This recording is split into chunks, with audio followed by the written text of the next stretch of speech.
Assalamualaikum warahmatullahi wabarakatuh.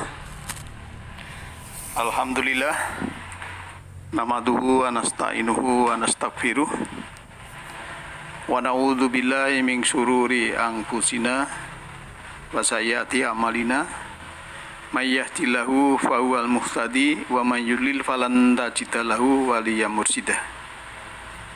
Subhanaka la ilma lana illa ma 'allamtana innaka antal alimul hakim. Ikhwaniddin, kajian Majelis Taklim Nurul Huda yang insyaallah dirahmati oleh Allah Subhanahu wa taala. Kita jumpa lagi dalam kajian online malam hari ini.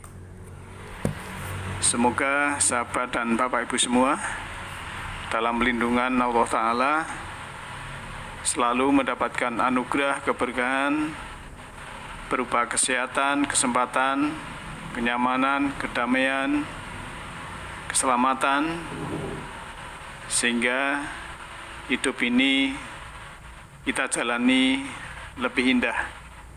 Dan semua itu karena Allah Maha Pengasih lagi Maha Penyayang, maka sepantasnya lah kita bersyukur kepadanya. Selalu bersyukur akan membahagiakan kita. Ya, selalu bersyukur akan membahagiakan kita. Ikhwaniddin yang berbahagia, kita lanjutkan kajian kita masih di surah Al-Baqarah, surah kedua. Kemudian saat ini kita menginjak ayat berikutnya. Yang kemarin sudah sampai ayat 54, sekarang ayat 55.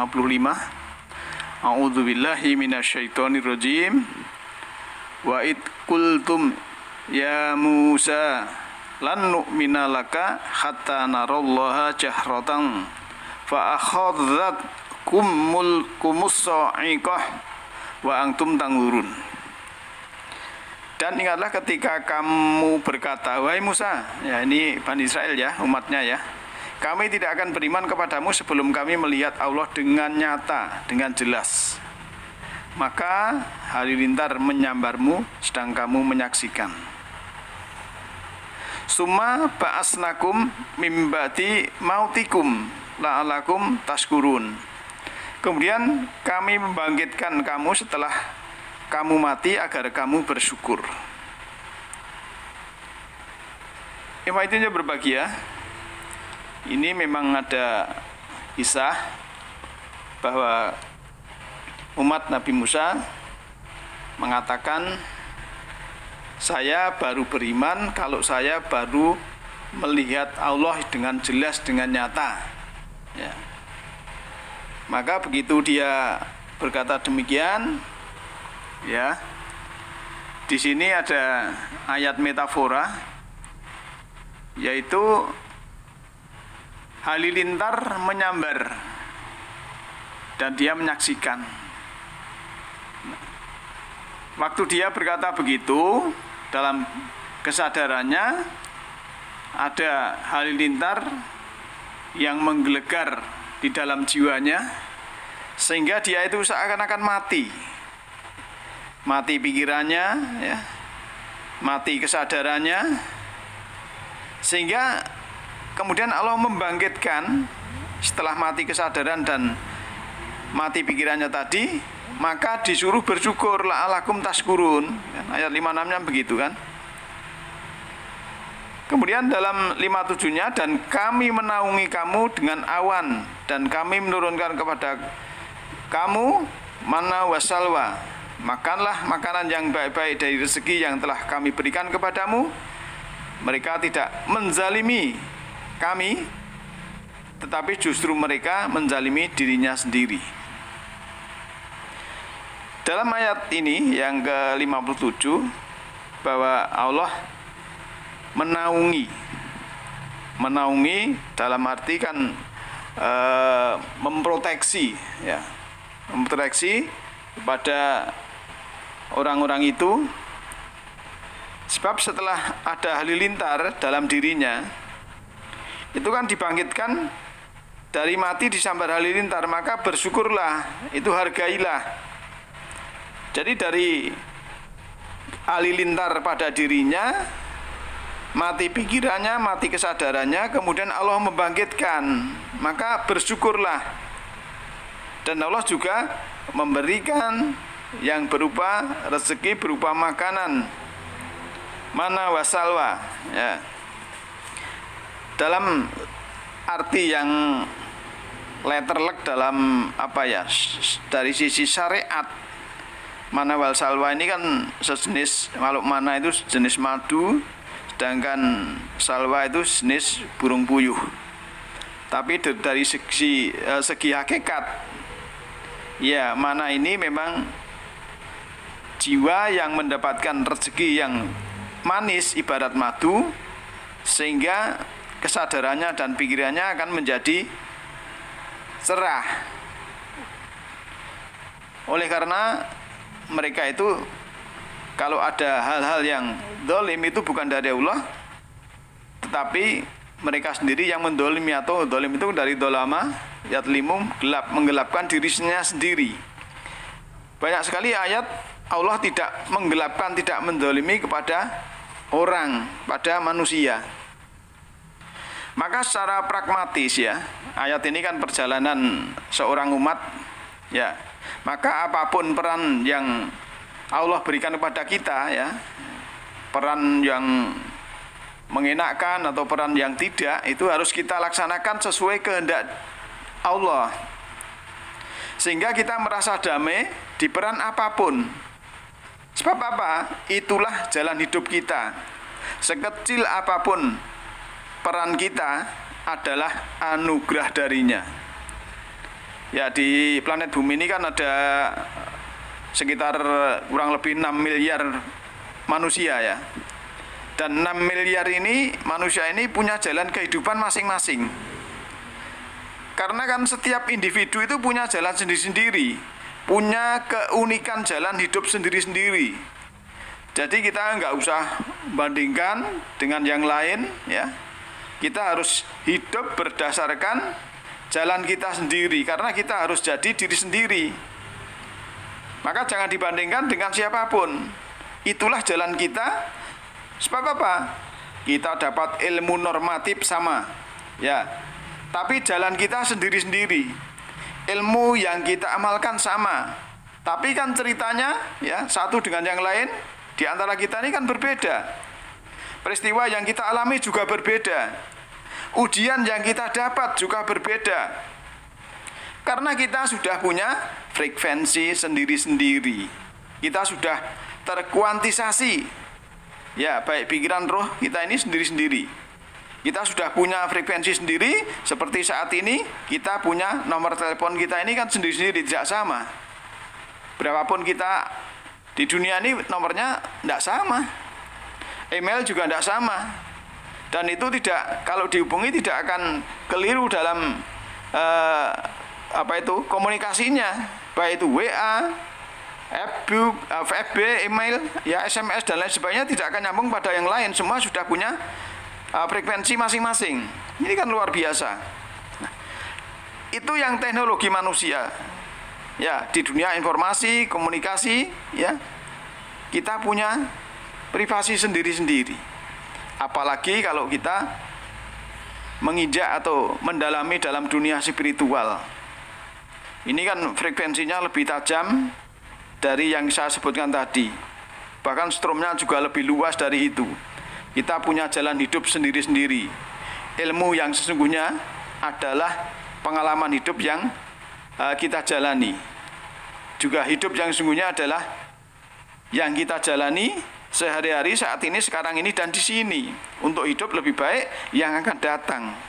Karena setiap saat kan Allah itu memberi ilmu pada kita, ya, lewat kejadian ataupun lewat peristiwa-peristiwa yang kita alami. Maka sekali lagi bahwa ilmu yang sesungguhnya adalah pengalaman kita. Yang itu sebetulnya kalau kita sadar dan mampu bisa bisa menambah kedewasaan spiritual kita, bisa menambah ketinggian kesadaran kita.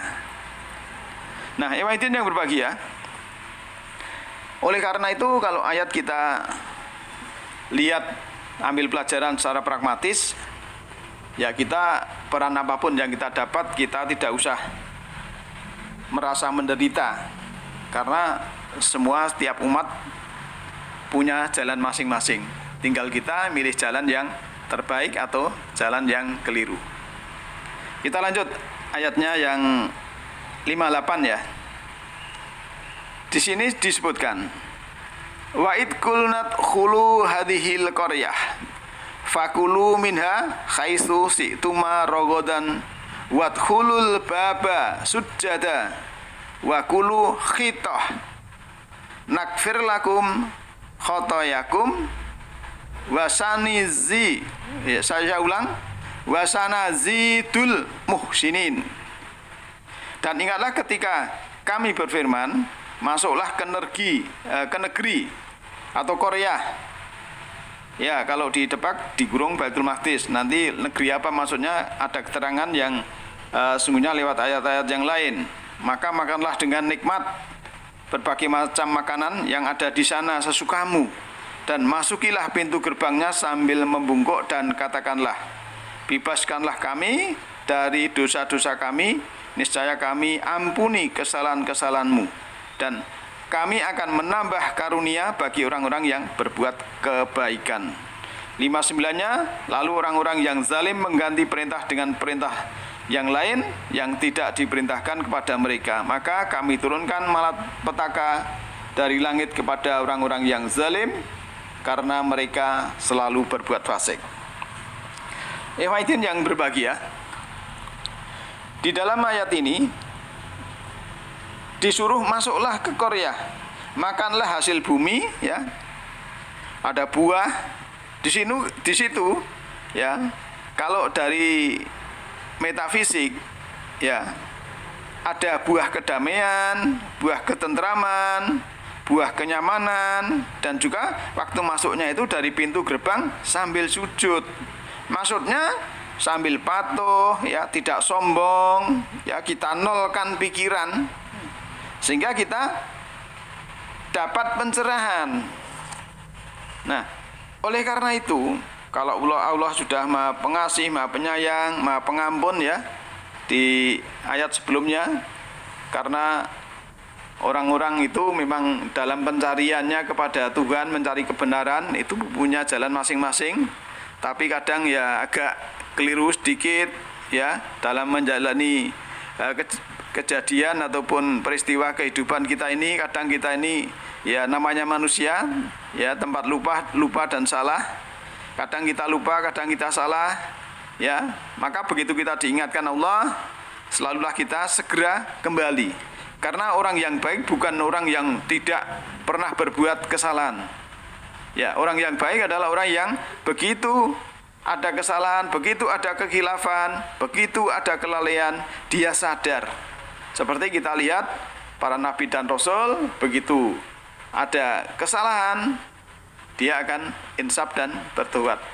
Misalnya Nabi Muhammad sendiri, ya, waktu beliau mau memintakan ampun kepada pamannya yang di situ memang ditegur, kamu tidak bisa memintakan ampun atau memberikan ampunan kepada orang yang dicintai kalau memang imannya tidak sama, kan begitu. Ataupun kamu ada lagi teguran, ya, waktu orang buta mau mencari kebenaran tapi Nabi melengos, langsung ditegur oleh Allah. Dan itu Nabi juga langsung sadar, ya. Jadi begitu sadar, ya, minta maaf, termasuk Adam, ya, waktu tergelincir karena bujuan syaitan di ayat-ayat sebelumnya kemarin, akhirnya dia juga bertobat dan berdoa sebagaimana dalam surah Al-A'raf ayat 23 itu. Rabbana dzalamna anfusana fa in lam taghfir lana wa tarhamna lanakunanna minal khosirin. Itulah yang harus kita pegang supaya kita ini kalau ada kekhilafan, kekeliruan, jangan sampai kalau jalan bengkok itu kita cepat kembali ke jalan lurus, maksudnya gitu. Jangan sampai kita berlarut-larut lama, kelamaan bengkoknya, akhirnya jalannya makin jauh daripada jalan yang lurus. Dan disitulah memang kita selaku manusia Sehingga dalam hal ini kalau kita melihat ayat-ayat dan kita ambil pelajaran secara pragmatis bahwa memang perjalanan setiap individu itu adalah berbeda-beda, bahkan ilmunya sama tapi ujiannya, peristiwanya yang dialami berbeda. Maka marilah kita jadi diri sendiri, meniti ke dalam diri, ya, melihat diri sendiri di dalam puncak kesadaran diri sendiri, sehingga kita mengenal diri kita sendiri, akhirnya kita akan mengenal Tuhan. Karena Allah lebih dekat daripada urat nadi leher kita. Allah Maha Pengasih, Maha Penyayang. Kalau kita bisa mewarisi sifat Allah pengasih penyayang, ya khususnya mengasihi diri sendiri, mengasihi lingkungan, itulah suatu kedamaian. Ibaratnya adalah sebuah jannah atau surga.